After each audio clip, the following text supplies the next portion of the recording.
Assalamualaikum warahmatullahi wabarakatuh. Sekarang kita akan belajar tentang prakarya media campuran. Oke, langsung saja. Nah, di sini ada peta materinya. Pertama, kita akan belajar prinsip kerajinan berbasis media campuran. Apa itu? Kita buka saja.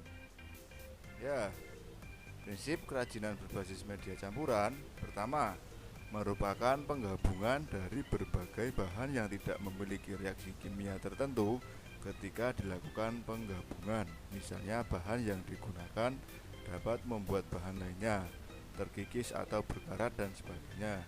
Kedua, bahan yang digunakan terdiri dari berbagai jenis, tidak hanya satu saja, melainkan lebih dari satu, dapat dua, tiga, atau lebih. Oke, yang ketiga ada bahan dapat terdiri dari bahan homogen atau heterogen. Misalnya bahan alam dengan bahan alam, bahan buatan dengan bahan buatan. Keempat, masing-masing bahan memiliki karakteristik sendiri yang saling mendukung terwujudnya keindahan. Kelima, penggabungan bahan yang dilakukan harus dapat menyatu dengan bahan lainnya sehingga terjadi kesatuan dan harmonisasi. Nah, di bawah ini beberapa petunjuk sebelum melakukan perancangan produk agar tercipta bentuk produk kerajinan berbasis media campuran yang unik dan artistik. Yaitu pertama, ada menyederhanakan bentuk dengan mengurangi atau menambah bentuk produk kerajinan berbasis media campuran atau stilasi. Kedua, merubah bentuk produk kerajinan berbasis media campuran, deformasi. Oke, kembali lagi ke peta materi. Oh ya, sampai sini tadi udah tahu ya tentang prinsip kerajinan berbasis media campuran.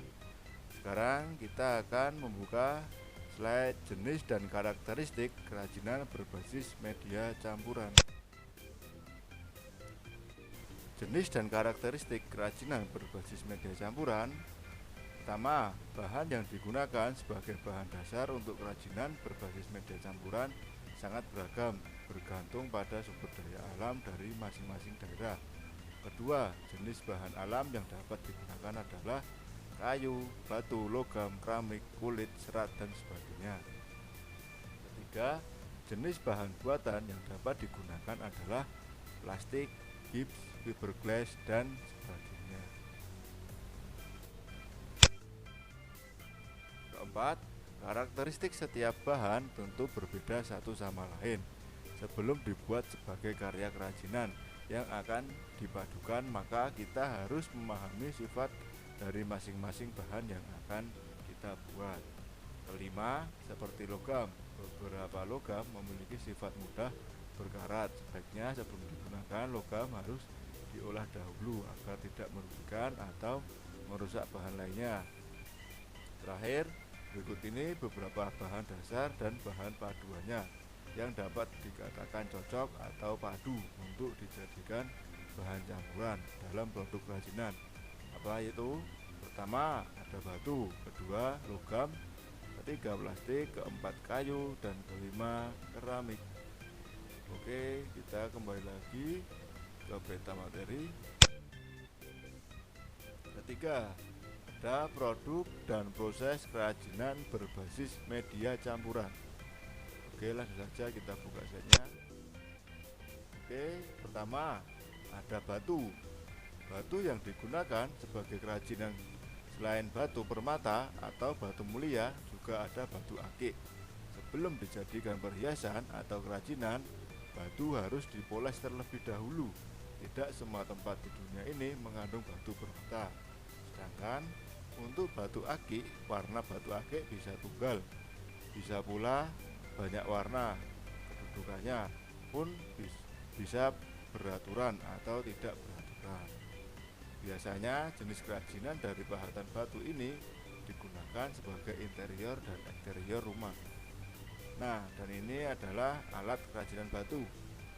Kita bisa simak ya. Lihat alat kerajinan batu. kedua, logam. Logam adalah unsur yang jumlahnya paling banyak di bumi ini. Jenis-jenis logam memiliki sifat dan kegunaannya masing-masing. Daerah-daerah penghasil kerajinan dari logam diantaranya emas terdapat di Kalimantan Selatan, Jawa. Kerajinan perak terdapat di daerah Yogyakarta, Sumatera Barat, dan Bali. Bahan alam logam banyak dibuat sebagai perhiasan atau aksesoris, berkembang pula sebagai benda hias dan fungsional lainnya, seperti gelas, teko, nampan, wadah serbaguna, bahkan sampai piala sebagai simbol kejuaraan. Bahan logam diolah dengan teknik bakar atau pemanasan dan tempa.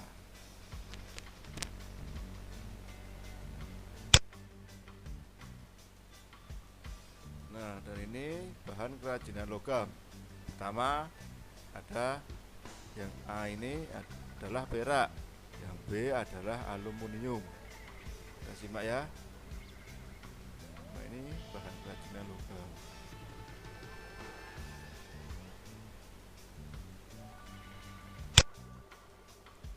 Lanjut, dan ini adalah alat kerajinan logam. Yang A adalah alat penggiling logam menjadi plat. Gambar B, alat patri. Gambar C, tang lancip. Dan gambar D adalah penjepit. Kita bisa lihat sama-sama alat kerajinan logam.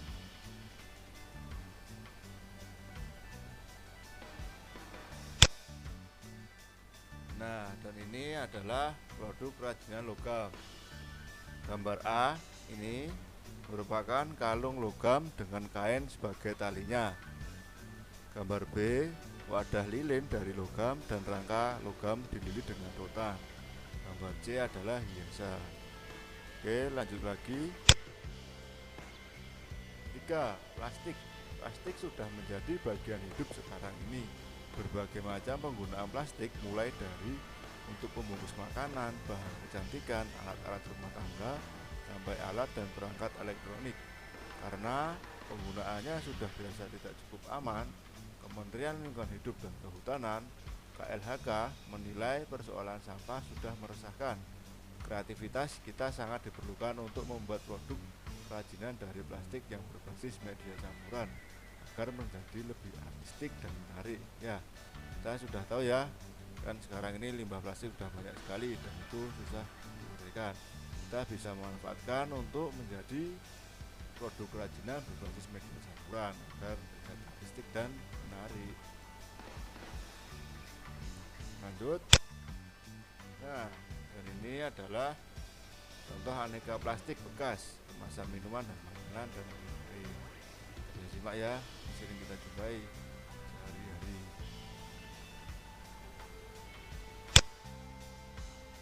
Dan ini adalah alat kerajinan plastik. Pertama ada gunting dan alat penggiling plastik, dan ini adalah alat penggiling plastik. Kita simak sama-sama.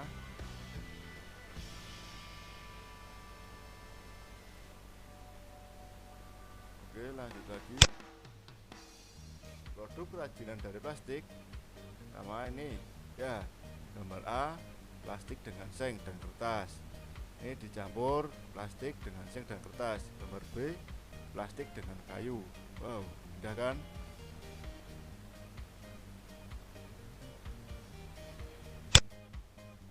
Keempat, kayu.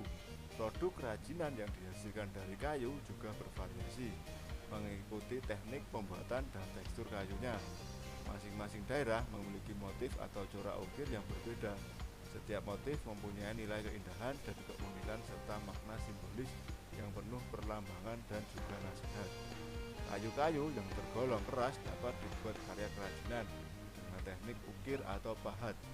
Selain itu juga dapat dengan teknik tempel atau sambung, baik dengan perekat maupun dengan paku. Nah, dan ini bahan dari kayu. Bahan kayu, bisa lihat sama-sama, ini merupakan kayu. Oke, lanjut lagi.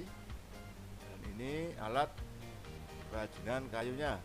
Gambar A ada pahat, gambar B amplas, gambar C aneka gergaji, gambar D adalah mesin bubut.